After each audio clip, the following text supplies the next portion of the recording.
4 avril 2001. Paul Heyman, personnage clé du catch hardcore, annonce la fermeture de la ECW. La fédération de l'extrême, endettée de presque 9 millions de dollars, n'a pas d'autre choix que de vendre la compagnie. En 2003, après plusieurs références à la ECW, la WWE rachète les droits et les biens de la fédération créée par Todd Gordon. Paul Heyman se verra offrir un contrat par la compagnie de Vince McMahon dès 2001. Commentateur, puis manager de Brock Lesnar, l'ancienne grande figure de la SCW semblait bien établi dans la fédération dominante des années 90. Mais en décembre 2004, un investisseur anonyme fait surface, faisant le pari fou de créer la plus grande fédération de tous les temps avec un apport de seulement 1 million de dollars. Un seul homme a les cartes en main pour mener à bien le projet nommé Elite. Paul Heyman. Ce dernier se voit donc confier la All Elite Wrestling. Paul Heyman, businessman et booker émérite, décide de tout miser sur le catcheur indépendant. Les stars indie et les jeunes loups prêts à se faire un nom dans la fédération de la révolution. La All Elite Wrestling est née. Et what's up les gens, j'espère que vous allez bien et aujourd'hui on se retrouve pour un nouvel épisode sur TEW 2016, toujours avec notre All Elite Wrestling au mois de mars 2005. Nous allons terminer ce mois de mars et débuter également le mois d'avril. Lors du dernier épisode, nous avons booké bien évidemment AEW Revolution. Nous avons donc couronné des champions, le premier champion du monde donc de la All Elite Wrestling, à savoir Dustin Rhodes, et les premiers champions du monde par équipe de la fédération de l'élite, à savoir SCU, Christopher Daniels et Frankie Kazarian. Nous sommes au jour d'AEW Dynamite. Nous allons bien évidemment booker ce dernier show du mois de mars 2005, mais avant ça nous allons voir s'il y a des incidents backstage. Il n'y a pas d'incident backstage, très bien, ça veut dire que Sean Waltman, BJ James, qui ont l'habitude, on va pas se cacher, d'avoir des petits problèmes avec la drogue, a priori sont aptes aujourd'hui à catcher. C'est une très bonne nouvelle. Nous allons aller bien évidemment comme à chaque fois du côté du Midwest où nous attendons à peu près 900 pèlerins. Je boucle le show de mon côté et on en parle juste après. Nous voilà partis les gens pour le dernier AEW Dynamite du mois de mars 2005, également le premier show de notre vidéo. On était au IA Marcus Community Fair devant 942 pèlerins. On attendait 901 personnes, on a eu finalement 41 de plus. C'est bon pour le business comme dirait l'autre. On démarre le show les gens avec un segment qui nous fait un petit 61 de rating. Vous voyez, protagonistes Dustin Rhodes, Justin Credible et Sean Waltman. Alors comment s'établit ce segment? D'abord on a Dustin Rhodes, le tout frais champion du monde de la All Elite Wrestling, qui arrive au milieu du ring, qui prend le micro et qui va célébrer son titre comme il se doit, par rapport à sa victoire dans ce TLC face à AJ Styles le week-end dernier du côté de Revolution. Il a été le premier à brandir, à attraper cette ceinture de la All Elite Wrestling. Il est donc le champion de la fédération de l'élite. Forcément il célèbre, il est heureux, les gens aussi, seulement il se fait interrompre par Justin Credible et Sean Waltman, les X Factor, qui vont un petit peu titiller Dustin Rhodes en disant que Dustin Rhodes a uniquement gagné le tournoi parce que Sean Waltman n'était pas présent dans ce dernier. Oui, Sean Waltman est un petit peu du côté de la course tag team ces dernières semaines, et ce depuis le début de la création de la fédération, et par conséquent Dustin Rhodes est chanceux, selon les dires de Justin Credible, de ne pas avoir croisé le fer avec Sean Waltman. Sean Waltman vient de sortir d'une victoire face à Bryan Danielson, un petit peu controversé, on va pas se le cacher, du côté d'AEW Revolution, et forcément il a des vues sur ce titre, et Dustin Rhodes sur un bon face, il dit écoute mon petit pote, si tu penses que t'es meilleur que moi, y a pas de souci, y a pas d'angoisse, ce soir je te prends en one-on-one maintenant pour le titre de la fédération, je te donne un title shot. Et forcément Sean Waltman, en venant titiller Dustin Rhodes, c'est ce qu'il attendait, et forcément Dustin Rhodes, Sean Waltman va accepter le challenge de Dustin Rhodes. Le match suit, bien évidemment, alors qu'on nous dit que tout était plutôt bien, notamment la performance de Dustin Rhodes qui était excellente. Et le match nous fait un 70, on bat presque le meilleur match de notre carrière à la All Elite Wrestling. Match donc entre Dustin Rhodes et Sean Waltman pour le titre mondial de la fédération de la All Elite Wrestling. Et dans un match avec une fantastique hit et du grand catch, Dustin Rhodes va défaire bien sûr Sean Waltman en 12 minutes 09 via pinfall avec le non-start state of mind après la distraction de Bryan Danielson. Et oui, il a vu que Justin Credible essayait d'intervenir en faveur de Sean Waltman, et Bryan Danielson qui en avait gros sur la patate par rapport à ce qui s'est passé du côté de Revolution, cette défaite justement face à Sean Waltman à cause de Justin Credible. Bryan Danielson va intervenir et via distraire Sean Waltman, ce qui va permettre à Dustin Rhodes de conserver sa ceinture. Dustin Rhodes qui fait donc la première première défense de son titre AEW World. La performance de Dustin Rhodes est de 68, celle de Sean Waltman est de 53, et Who Will Be the First AEW World Champion gagne de la hit, même si je pense que j'aurais peut-être dû la terminer cette rivalité étant donné qu'elle n'est plus trop d'actualité. C'est pas une petite erreur de ma part, je la terminerai la semaine prochaine. Derrière, Bryan Danielson et Dustin Rhodes vont se regarder. Bryan Danielson, tu vois, il a envie d'en découdre. Il se regarde avec Dustin Rhodes et ils vont chercher des tables. Ils vont chercher des tables et ils vont faire passer à travers les tables Sean Waltman et Justin Credible, et petite célébration derrière, bref les faces qui se payent la tête des heels et qui vont fracasser du heel et fracasser X Factors à travers ces tables. Derrière, Chris Harris qui fait face à Kevin Steen. Non, c'était pas censé être Chris Harris qui faisait face à Kevin Steen, c'était censé être Chris Hero qui devait faire face à Kevin Steen. C'est pas grave, petite erreur de booking, bon, pas très grave. Dans un match décent, Chris Harris va défaire Kevin Steen en 5 minutes 39 via pinfall avec le catatonique après la distraction de Travis Fimmel. Oui, on peut imaginer que Chris Harris a voulu prendre sa revanche par rapport à ce qui s'est passé du côté de Revolution et du tombé qui a été pris par Chris Hero. Kevin Steen, en bon face, lui a accordé ce rematch et il en a profité, Chris Harris, de l'intervention de Travis Fimmel contre Kevin Steen pour aller chercher la victoire. Kevin Steen qui se retrouve distrait par Travis Fimmel, frappé par Travis Fimmel, et qui va donc perdre à cause de cette intervention de la moitié des jeunes loups qui s'est formé, bien sûr, je vous rappelle, il y a déjà quelques semaines avec bien évidemment Mike Mizanin et Becky Belles qui est bien sûr leur manager. Kevin Steen fait une performance de 33 et Chris Harris fait une performance de 38, un petit 41 de rating au vu des performances in-ring des deux, c'est plutôt pas mal. Derrière, Amy Weber est à côté de Dustin Rhodes qui est au micro d'Amy Weber après sa victoire face à Sean Waltman et la conservation de son titre. Forcément, elle veut les impressions du champion. Il n'aura pas le temps d'y donner Dustin Rhodes puisqu'il va se faire couper la chic par Paul Heyman qui va lui voler dans les plumes d'avoir créé un match de championnat sans son accord. Les Open Challenge, ça marche pas comme ça. Il faut d'abord son accord et Paul Heyman, tu vois, il a envie de punir Dustin Rhodes de cet affront parce qu'il a pris sa place de booker. Il n'a pas respecté ce qu'il était.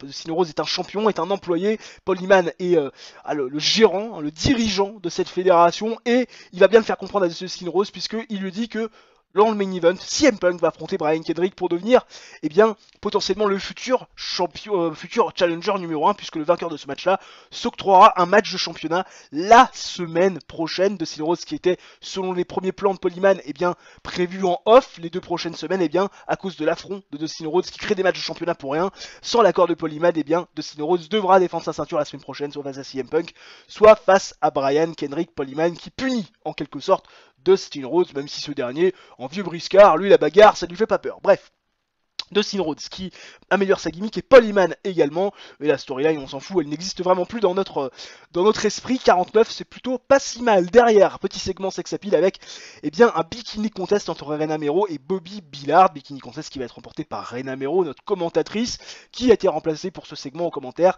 par Paul Heyman, voilà, avec Glyn Gilberti, son race à l'œil, tout va bien, 66 de rating, petit segment sex appeal de la soirée, RAS. Et enfin, le main event qui nous fait un petit 56, oui ça aurait pu être mieux, entre CM Punk et Brian Kendrick est dans un match décent, oui parce que c'était jugé comme tel, pas de hit particulière recensée. CM Punk va défaire Brian Kendrick en 14 minutes 11 via pinfall avec le Pepsi Plunge. Oui on sait qu'il a ce fameux tatouage Pepsi sur le bras gauche si je ne dis pas de bêtises, notre ami CM Punk et il a fait en hommage à son amour pour Pepsi, appelé sa prise de finition de la sorte. CM Punk qui prend donc sa revanche face à Brian Kendrick, lui qui l'avait battu dans le tournoi en pas demi-finale, mais au match du premier tour, si je ne dis pas de bêtises, pour couronner ce premier champion du monde de la All Elite Wrestling. CM Punk qui fait un superbe 54, superbe 54 correct on va dire, et Brian Kendrick fait un petit 39. On va pas se parler de la storyline qui n'existe plus. 56 donc de rating pour ce main event. CM Punk affrontera donc notre ami Dustin Rhodes la semaine prochaine pour le titre de la All Elite Wrestling. Et au niveau de la note, on est à 54 de rating. Oui, je sais qu'il n'y a pas d'espèce de storyline intéressante pour le moment. Je vais essayer de remédier à ça, alors qu'on nous propose le profil de Vanessa Craven, catcheuse professionnelle canadienne, qui travaille pour la scène indé du Québec. Pourquoi pas, Vanessa Craven, si on construit une division féminine un jour, pourquoi pas, sachant que pour l'instant c'est pas du tout dans le projet, c'est vrai que certains pourraient se poser la question, pourquoi il n'y a pas de division féminine, c'est pas vraiment dans le projet les petits potes, pour l'instant on essaie simplement de faire déjà le mieux possible avec une division tag et une division également masculine avec un titre mondial. Peut-être qu'on amènera plus tard d'ailleurs le titre secondaire, le titre de la TNT, mais pour l'instant c'est pas vraiment dans les plans. Bon, toujours 0.01 de TV rating. Oui, on a fait 5570 viewers, ce qui est plus qu'AEW Revolution. Alors, ça commence petit à petit à prendre forme, même si on arrivera à faire énormément de viewers et avoir des TV ratings assez conséquents lorsqu'on passera bien évidemment au niveau supérieur, ce qui n'est pas près d'arriver, puisque pour l'instant nous sommes toujours à 27 en size. Il nous manque encore pour l'instant 2 points pour atteindre la size régionale qui nous permettrait bien évidemment d'avoir un peu plus de TV rating. Petit détour par les news, les gens avec pas mal d'informations, vous le voyez sur le dashboard. D'abord, bien des informations concernant la bataille régionale du mois d'avril 2005 où on finit deuxième un petit peu partout, et ce dans toutes les régions des États-Unis ou presque, et puis également des offres de contrat pour AJ Styles et CM Punk qui ont été faites par la NOAH. Alors rassurez-vous, ce sont des offres pour des contrats sur des tournées et uniquement des tournées. Et puis aussi, j'avais envie de vous montrer quelque chose d'assez important à mon sens, c'est les résultats de WrestleMania 20 que nous allons découvrir ensemble, voir un petit peu ce qui s'est passé. 91 de rating, on n'est pas prêt de faire des ratings comme ça.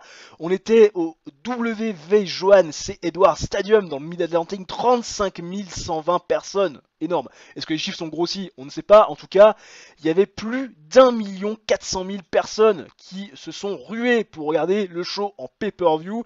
Le main event, Shawn Michaels face à Ric Flair pour conserver le titre de la WWE pour le Heartbreak Kid. Décidément, ça c'est une affiche qui m'aurait fait rêver. Un bon 99 des familles. Effectivement, c'est costaud. On est clairement pas prêt de faire cela, mais c'est pas grave. Nous, on construit un jour. AEW Revolution sera l'égal de WrestleMania. Est-ce que ça sera dans un an? Est-ce que ça sera dans 2? Est-ce que ça sera dans 5 ou dans 10? Je ne sais pas, mais en tout cas, on va tout faire, vous le savez, pour amener notre fédération au top niveau et en faire bien sûr la fédération numéro 1 dans le monde. Mais pour ça, il y a encore du boulot. Oh putain, tous aux abris. Il y a des incidents backstage. Oh, je me sens pas bien. Oh, je me sens pas bien.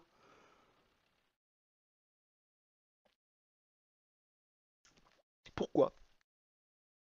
Pourquoi? Pourquoi j'ai pas le droit au bonheur? Pourquoi? Laissez-moi être heureux. Merde! À la fin, là.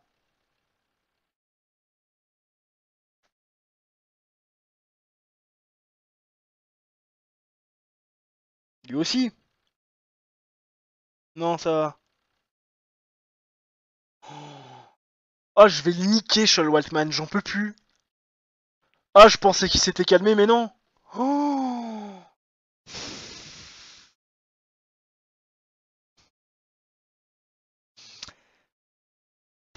Allez, here we go, c'est parti pour le premier W Dynamite du mois d'avril 2005. On était au Ya Marcus Community Fair, comme d'habitude devant 905 pèlerins, un petit peu moins que la semaine passée au même endroit. On démarre le show, les gens, avec un segment qui nous fait un petit 48 de rating. Match qui implique SCU et les Young Bucks, et bien évidemment dans un match avec une décente réaction de la foule et un match de catch qui était un peu moyen, malaisant sur les bords. C'est normal, les Young Bucks en 2005, ils sont encore en apprentissage. Et Sioux va bien sûr défaire les Young Bucks en 7 minutes 02 quand Christopher Daniels va défaire Nick Jackson via pinfall avec le Angel Wings. En termes de performance, bien sûr que Christopher Daniels était au-dessus du lot avec un 64 de performance in-ring qui contraste clairement avec les 30 de Frankie Kazarian et les 22 et 17 de Nick et de Matt Jackson. On me dit bien évidemment que Matt Jackson et Talia Madison ne cliquent pas, donc il va falloir que j'enlève ce partenariat. Je la mettrai seulement avec Nick et Matt, il n'aura pas de manageuse, c'est pas forcément très grave. Mais ce qui est franchement intéressant de noter, c'est plutôt ce qui va se passer à l'issue de ce match avec ça casse pas trois pattes un canard, ce rating, avec Beji et Kip James, les New Age Outlands, qui vont confronter Christopher Daniels et Frankie Kazarian, qui ont pris le micro pendant un petit moment et en disant qu'ils étaient au top de cette division, qu'ils étaient des champions incontestés et incontestables, et que des mecs comme les Young Bucks ne méritaient pas de partager les rings avec eux, et c'est vrai que Beiji et Kip James méritent un peu plus puisqu'ils ont été dans le match de championnat, et tout simplement Beiji et Kip James vont les challenger pour un match pour le titre. Seulement Christopher Daniels, leader de SCU, va leur dire: attendez les potes, vous étiez dans le match de championnat, vous avez perdu, ok c'est vrai, vous avez un bon argument, vous avez pas pris la pine, c'est les frères Briscoes, maintenant si vous voulez match de championnat, va falloir battre les mecs qu'on a battus, les mecs qu'on a pinned lors de AEW Revolution, qui nous ont permis de prendre ces titres par équipe. Battez-vous contre les Briscoes, gagnez les matchs contre les Briscoes, que ce soit en singles competition ou en tag team, et après on verra peut-être pour vous donner un nouveau match de championnat, un rematch que pour l'instant vous ne méritez pas. C'est bien évidemment la fin de cette promo et la phrase finale de Christopher Daniels. On essaie bien sûr d'emmener une rivalité entre Beiji James et Kip James, donc les New Age face au SCU, et d'ailleurs on a débuté une rivalité entre NAO, les New Age Outlands, et SCU, So-Called Uncensored, pour traduire littéralement. Je m'attendais à un meilleur segment que 46, mais bon, bref, la rivalité est plus ou moins lancée avec ce segment, assez simplet. On va pas se le cacher, mais parfois les choses les plus simples sont les meilleures. Derrière, Travis Hummel va faire face à El Generico. On se souvient de ce qui s'est passé la semaine dernière. Chris Harris qui a battu Kevin Steen par l'intervention de Travis Hummel, qui a coûté le match à Kevin Steen. Et El Generico, donc dans les backstage, on l'a pas vu, mais El Generico il s'en voulait, d'avoir pas été présent pour Kevin Steen. Donc là ce soir il a dit à son pote: t'inquiète, c'est moi qui vais catcher, je vais river les épaules de Travis Hummel. Seulement, ça se passe pas trop comme ça, puisque dans un match avec une décente réaction de la foule et du match de catch qui était un petit peu moyen, Travis Hummel va battre El Generico en 7 minutes 03 via stoppage, quand El Generico ne sera plus apte à continuer le combat en termes de performance in ring.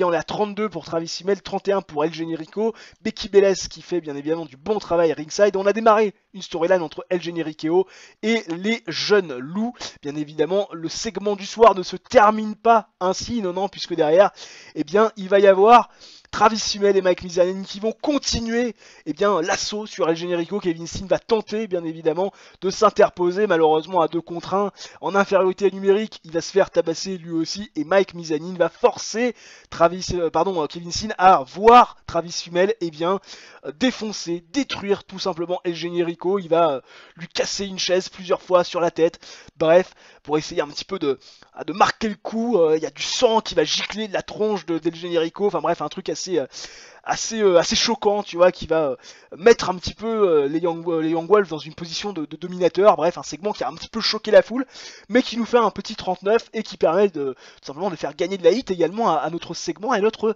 rivalité, alors que Mike Mizanin et El Generico s'améliorent sur leur gimmick, ce qui est plutôt pas trop mal, sachant que j'ai pris le temps de tweaker toutes les gimmicks qui n'allaient pas avant finalement de tourner cette séquence.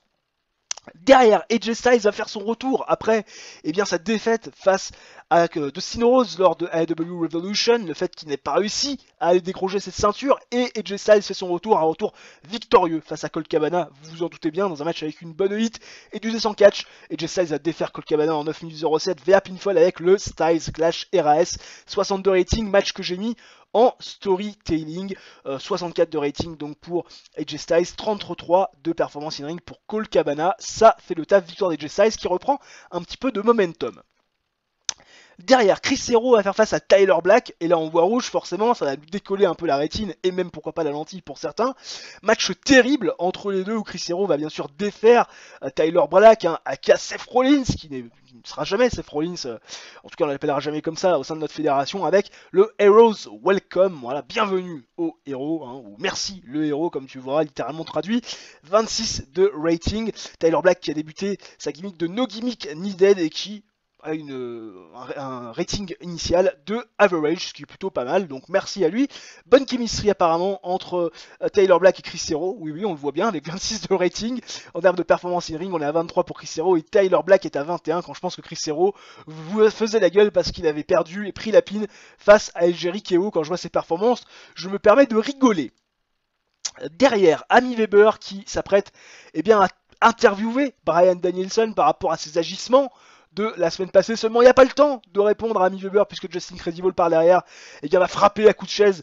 Bryan Danielson va derrière le balancer contre les murs, le balancer contre vous savez, des grosses valoches là où il y a du stock, du matériel, il va te balancer là-dedans également. Enfin bref, Bryan Danielson qui va se faire détruire purement et simplement pendant 2 minutes par Justin Credible qui tout simplement va se venger de ce qui s'est passé la semaine dernière face à Sean Waltman, puisque Sean Waltman, à cause de Bryan Danielson, n'a pas pu prendre le titre mondial à Dustin Rhodes. On continue tranquillement bien évidemment ces petits programmes qui n'est pas une storyline, ça servait à rien selon moi d'impliquer le champion là-dedans, donc du coup voilà, petite storyline petit programme qui n'est pas une storyline mais qui avance plutôt bien et qui fait le taf. Derrière, Dustin Rhodes face à CM Punk dans le main event, 62 de rating pour clôturer le show, ce qui est plutôt pas mal, on va pas se le cacher, dans un match bon, oui parce qu'il a été défini comme tel. Dustin Rhodes va défaire CM Punk en 16 minutes 41 via pinfall avec le Lone Star State of Mind. Dustin Rhodes fait donc sa deuxième défense du titre AEW World. Dustin Rhodes qui paraissait fatigué à la fin du combat, et ça ne clique pas apparemment entre Dustin Rhodes et CM Punk. C'est vrai que j'étais assez déçu de la note quand je l'ai vu, et je comprends maintenant pourquoi. Dustin Rhodes fait un 62 et CM Punk fait un 49, forcément quand ça clique pas, ça joue sur la performance individuelle. Voilà, apparemment le match qui a buzzé c'est très bien, la qualité de l'announcing qui était bon aussi, on me dit rien sur la table des commentateurs, c'est-à-dire que ça doit pas forcément super bien marcher, mais c'est pas non plus catastrophique. Victoire de Dustin Rhodes qui conserve son titre et qui donc est toujours le champion de la All Elite Wrestling, 58 de rating pour ce show, et on améliore bien sûr notre popularité dans 2 régions, bien évidemment Puerto Rico et le Midwest, là où nous sommes diffusés, alors qu'on nous donne le profil de Cybernetico de lutte qui apparemment a travaillé pour la AAA dans les années 90. Un garçon que je ne connais pas, on peut pas tout connaître, en même temps c'est vrai que 2002, je ne regardais pas encore le catch, j'étais un peu trop jeune. À titre personnel, j'ai commencé à regarder le catch en janvier 2008. Voilà, bon, j'avais 11 ans à l'époque, donc je trouve déjà que c'est assez tôt. Mais là, c'est vrai que voilà, début des années 2000, j'y étais clairement pas.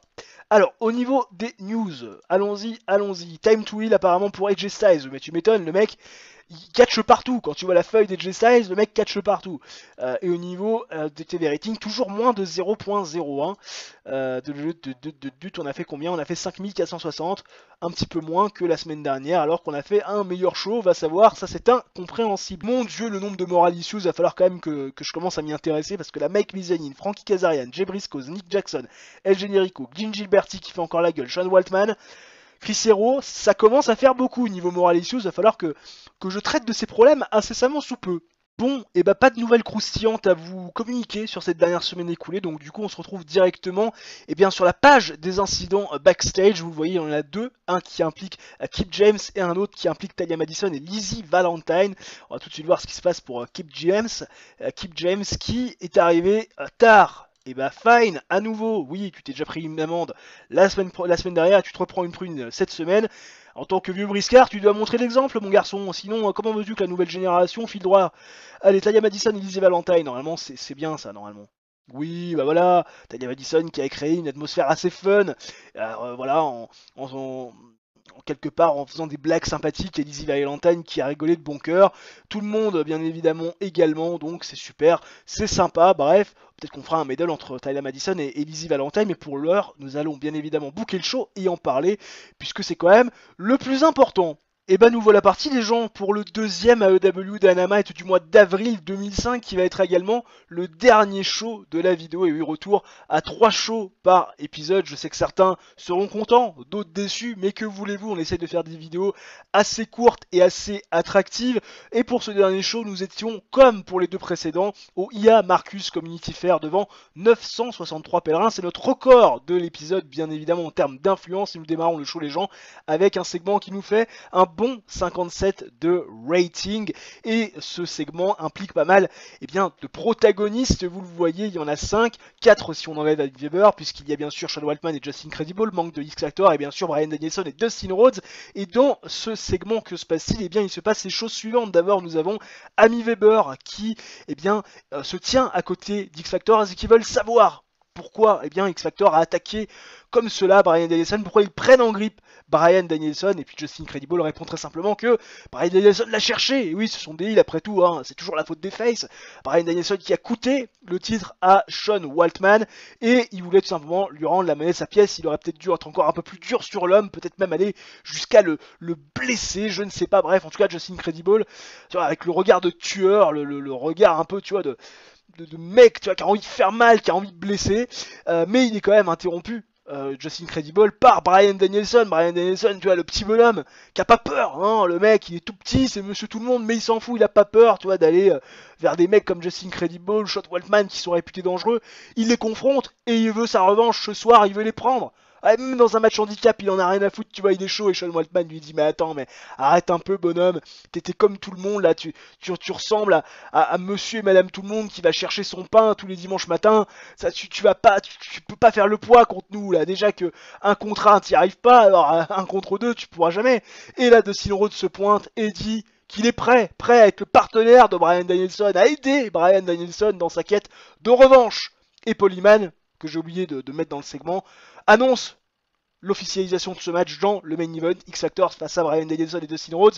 C'est booké et officialisé par Paul Heyman. Ça sera dans le main event. Annie Weber qui apparemment a apprécié pouvoir aller en dehors du script. Justin Credible qui a fait du bon boulot avec la foule. Pas top pour Bryan Danielson, mais c'est pas grave.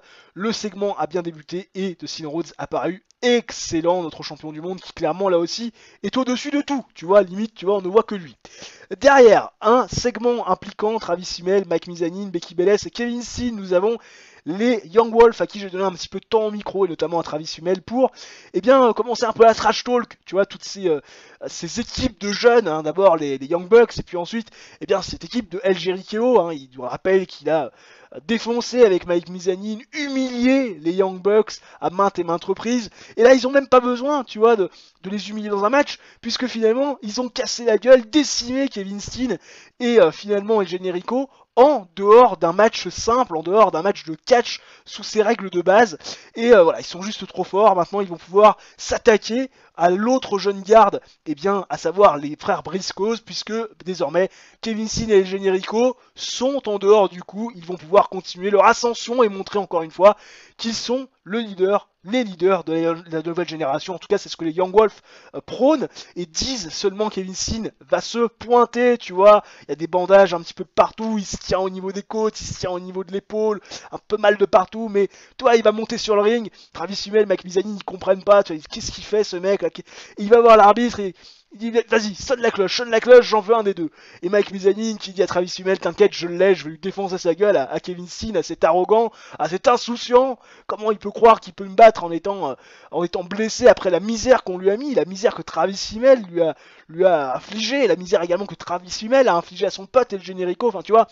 Il se fout un peu de la gueule de Kevin Steen qui a envie de fighter un des membres des Young Wolf, et en l'occurrence Mike Mizanin, alors qu'il est complètement blessé et complètement meurtri psychologiquement. Travis Fimmel qui improvise super bien et ça c'est plutôt pas mal, ça permet de faire avancer quelque part la hit dans cette rivalité. Et le match également nous fait un 35, tu vois, même rating que le segment précédent. Un match avec une décente réaction de la foule et un match de catch, tu vois, qui était un peu moyen sur les bords. C'est normal, hein, Kevin Steen et Mike Mizanin à cette époque-là, c'était quand même pas top. Et Kevin Steen va défaire Mike Mizanin en 6 minutes 11 avec un petit roll-up. Et oui, un petit paquet qui a surpris Mike Mizanin alors qu'il dominait, il était tranquille, il fanfaronnait au prix de Becky Belair.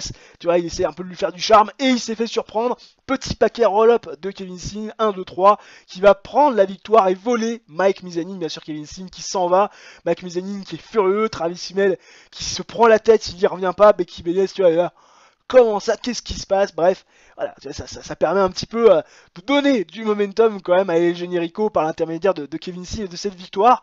Performance de Becky Belair qui apparemment est bonne, ringside, pareil, Mike Mizanin qui fait du bon boulot pour améliorer sa gimmick. Le couleur commentary qui a apparemment donné un boost au match, c'est très bien. Mike Mizanin qui fait une performance de 22 et 37 pour Kevin Steen. La storyline bien sûr avance entre les Young Wolf et El Jericho.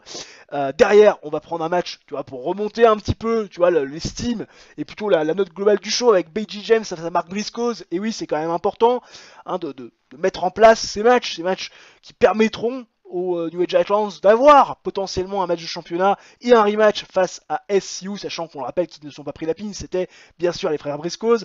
Et Veggie James va venir à bout dans un match décent de Mark Briscoes en 11 minutes 02, match que j'ai mis en style the show avec un dog pound 48 de rating. J'aurais pu m'attendre un petit peu à mieux, mais bon, avec la blessure de Mark Briscoes qui le ralentit, on va dire que c'est un moindre mal. 56 de performance in ring pour Veggie James et 27 seulement pour Mark Briscoes qui est toujours embêté avec son problème chronique à la rotule, pépère. Derrière, ça va bien marcher. Non, ça n'a pas marché.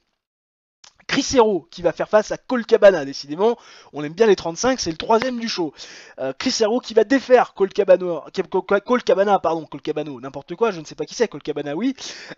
Et dans un match avec une bonne hit, enfin plutôt une décente réaction des fans et un match de catch qui était voilà, moyen. Chris Hero va défaire Colt Cabana en 9 minutes 30 via pinfall avec le Hero Sandwich. Plus le Hero Welcome, désormais c'est le Hero Sandwich. Je ne sais pas si l'autre prise de finition ou s'il l'a rebaptisé comme cela. En tout cas, ça fait un petit 35. Les performances sont de 34 pour Colt Cabana et de 24 seulement pour Chris Hero. Heureusement que le couleur commentary nous fait plutôt un boost au match. Parce que c'est vrai que sinon, c'est pas Jojo, c'est encore une note dans le rouge qui nous décolle la lentille. Ensuite, 52 de rating avec ce segment impliquant Dustin Rhodes et Bryan Danielson au micro d'Amy Weber et Amy Weber qui veut savoir pourquoi Dustin Rhodes aide comme cela Bryan Danielson et il nous répond que Bryan Danielson le mérite. Bryan Danielson est un garçon qui a des couilles, un garçon qui est un vrai homme. Qui a plus de balls que Sean Waltman et Justin Credible réunis en auront jamais. C'est un mec qui ne recule devant rien, un mec courageux et un mec qui prie à partie par des plus gros que lui parce que il paraît faible comme ça alors que il pourrait être dans la course au championnat du monde, au titre mondial et il a envie d'aider Bryan Danielson de Dustin Rhodes à être, tu vois, passer outre toutes ces moqueries, ces rivalités, ces prises à partie pour le voir dans la course au titre le plus rapidement possible parce que il le dit. Dustin Rhodes, il aimerait affronter très rapidement Bryan Danielson pour le titre mondial, lui offrir une opportunité seulement.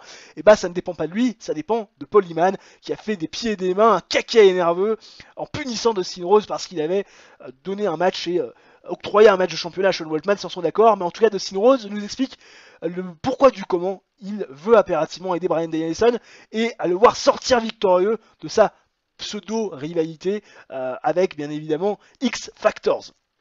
Dustin Rhodes qui improvise super bien et qui bien meilleur avec sa gimmick. Le match nous fait un très bon 70 de rating. Je crois que c'est le deuxième meilleur match de l'histoire de la All Elite Wrestling à égalité avec un match qu'on avait fait dans cette vidéo d'ailleurs si je ne dis pas de bêtises. D'ailleurs je crois entre Sean Waltman, X Factor, enfin bref je ne sais plus mais bon il y avait eu un match à 70 dans cet épisode.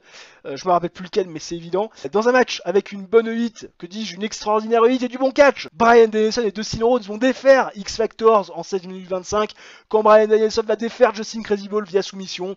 Vous l'imaginez avec son yes lock ou j'en sais rien, enfin bref, le Castle Mutilation en termes de in-ring pur. Dustin Rhodes était au-dessus, bien évidemment, de tout le monde avec un bon 71 de performance in-ring, tu m'étonnes. 59 pour Bryan Danielson, 54 pour Sean Waltman, 46 pour Justin Credible. On va mettre fin à cette pseudo-rivalité après que Bryan Danielson ait fait taper Justin Credible. Voilà, Bryan Danielson va partir vers de nouveaux horizons.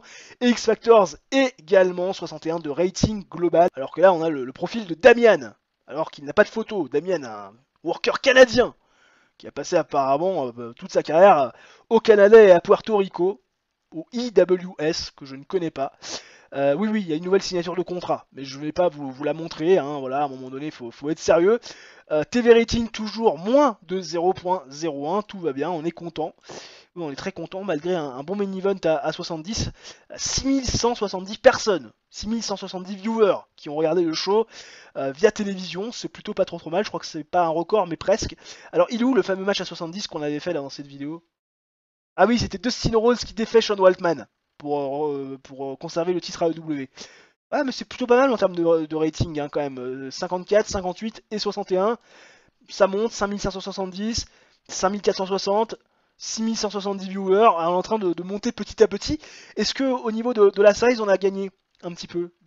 Non, toujours à 27. Voilà, c'est normal, c'est normal, c'est le début, il faut du temps pour gagner des points d'importance. Petit tour quand même avec les storylines. Et les hits des storylines, je vous rappelle, il faut 2 storylines au moins à 23 de hits. On les a, les storylines à 23 hits avec New Age Outlands contre SCU à 44 et 36 entre les Young Wolf et El Jericho. Ça casse pas 3 pattes à un canard, mais pour l'instant c'est au-dessus de ce qu'on nous demande. Et au niveau des titres, au niveau des prestiges des titres, on est à 60 pour de prestige pour le titre mondial et 50 pour les titres tag team. Voilà, ça va monter tout doucement au fur et à mesure des défenses de titres bien évidemment. Et on va quand même regarder le bilan financier du mois d'avril, du mois de mars pardon, parce qu'on n'y a pas du tout fait attention. On a pris quand même 81 000 de déficit, oui, le mois dernier, 39 000 vendus, 39 758 $ de tickets vendus.